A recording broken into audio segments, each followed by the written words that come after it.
Cuando el suelo donde debe fundarse una estructura alcanza capacidad portante a profundidades muy grandes, mayor a 6 o 10 metros, es preferible utilizar una fundación sobre pilotes en lugar de las zapatas ya descritas, las que ya estuvimos estudiando. Este tipo de fundación consiste en un cabezal rígido, en general de forma prismática, sobre el cual apoya la columna o tabique o varios a la vez que vengan de la estructura, ¿no? El cabezal a su vez transmite dichas cargas a los pilotes que pueden ser verticales o inclinados según el tipo de carga. Es muy importante siempre hacer los estudios de suelos y confiar en las recomendaciones que nos dicen del laboratorio. Por ejemplo, una recomendación es fundar mediante pilotes, como se ve ahí abajo. Dice que más o menos de 60 centímetros están bien, que conviene ir a 7 metros de profundidad, que a esa profundidad vamos a tener una tensión de punta de 150 toneladas por metro cuadrado admisible, y que también una tensión de fricción de fuste de 2,5 toneladas por metro cuadrado, por debajo de los 1,5 metros. O sea, los primeros 1,5 metros superficiales no se tienen en cuenta por no ser buenos suelos.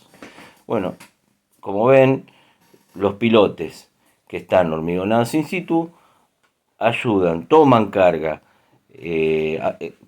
por punta y por fricción lateral. Ojo, estos valores son a modo de ejemplo. Del estudio de suelos surge que se recomiendan pilotes perforados y hormigonados in situ de aproximadamente 60 centímetros. Se recomienda fundarlos a menos 7 metros. En ese caso, la carga que soporte un pilote de diámetro 60 a menos 7 metros es lo que vamos a calcular ahora. Tenemos una carga que es la que soporta por punta, o sea, una carga por apoyarse en la punta, a los menos 7 metros. Va a ser igual a el área del pilote de 60 centímetros en este caso, por la tensión admisible de suelo de punta que nos entregó el estudio de suelos. O sea, la carga de punta de cada pilote de 60 va a ser pi por radio al cuadrado, o sea, pi por 30 centímetros al cuadrado, por 150 toneladas por metro cuadrado, nos dice el estudio de suelo que soporta a esa profundidad el pilote. Por lo tanto, nuevamente, n de punta es igual a el área 2.827,43 centímetros cuadrados y pasando 150 toneladas por metro cuadrado a kilogramos sobre centímetro cuadrado es 15. Así que esa cuenta nos da que el pilote, la carga que soporta el pilote por punta es 42.411,5 kilogramos. Bien, el pilote, como está hormigonado in situ, también va a soportar, su fricción con el suelo va a ayudar a soportar mayor carga. Entonces no hay que olvidarse la carga que puede soportar el pilote por fricción. Según el estudio de suelos, es 2,5 toneladas por metro cuadrado. Siempre suele ser bastante menos, pero como hay mucha superficie de contacto entre el pilote y el suelo, entonces ayuda mucho. Y nos dice el estudio de suelo que los primeros 1,5 metros no los podemos contar porque es muy malo. Los contemos a partir de ahí hasta los 7 metros. O sea que hay 5,5 metros que podemos tomarlos. No se tienen en cuenta los 150 centímetros superiores. Bien. Entonces, la carga por fricción del pilote va a ser la sección lateral del pilote por la tensión admisible de fricción que vimos recién. La carga entonces de fricción es la sección lateral va a ser pi por diámetro, sería la circunferencia, por 550 centímetros de altura es toda la sección lateral que podemos tomar. Y los 2,5 toneladas por metro cuadrado son 0,25 kilogramos sobre centímetro cuadrado. Haciendo toda esa cuenta, podemos decir que el pilote por fricción va a poder tomar 25.918 kilogramos más. Bastante, ayuda mucho. Hay que tenerlo en cuenta, generalmente, ¿no? Depende del estudio de suelo. O sea que el pilote, en total, puede soportar la suma de las dos cargas. 42.411 kilos y 25.918 kilos, o sea, 68.329 kilos. O sea que si nosotros tenemos una columna, por ejemplo, de 100 toneladas y lo vamos a soportar con un cabezal con dos pilotes, lo más probable es que verifique. Pero ¿qué pasa? Hay que tener algo en cuenta todavía. Esa carga no está limpia, digamos, porque el cabezal que tiene los pilotes, que ya los calculamos en otro video, aprendimos a calcular cabezales, y el mismo peso de estos pilotes, es una carga que tenemos que restársela a esta, porque esto tiene que soportar su propio peso también. Así que vamos a restarle a esta carga el peso propio del cabezal y del pilote.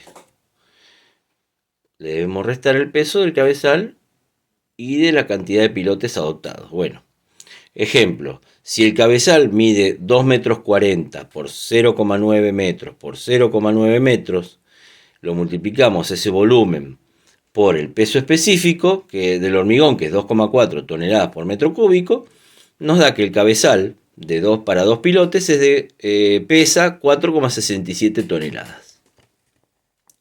Y si utilizamos dos pilotes de 7 metros de profundidad del área, que ya la teníamos calculada para cuando hicimos la tensión de punta, 2.827,43 centímetros cuadrados, que es, corriéndole 4 comas, 0,283, redondeemos, metros cuadrados.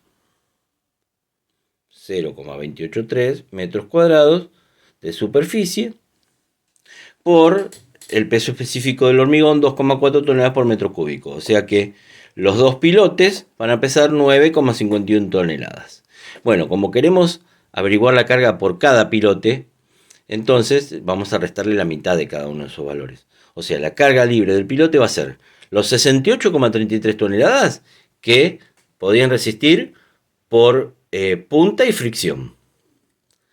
Le descontamos la mitad, como estamos hablando de queremos saber un pilote, así que la mitad del cabezal y la mitad del peso de los dos pilotes, o sea, el peso de un solo pilote, que va a ser la mitad de 9,51, porque antes lo había multiplicado por 2. Bueno, quizás no había que multiplicarlo por 2 y ahí ya nos quedaba la mitad, pero bueno, ya está.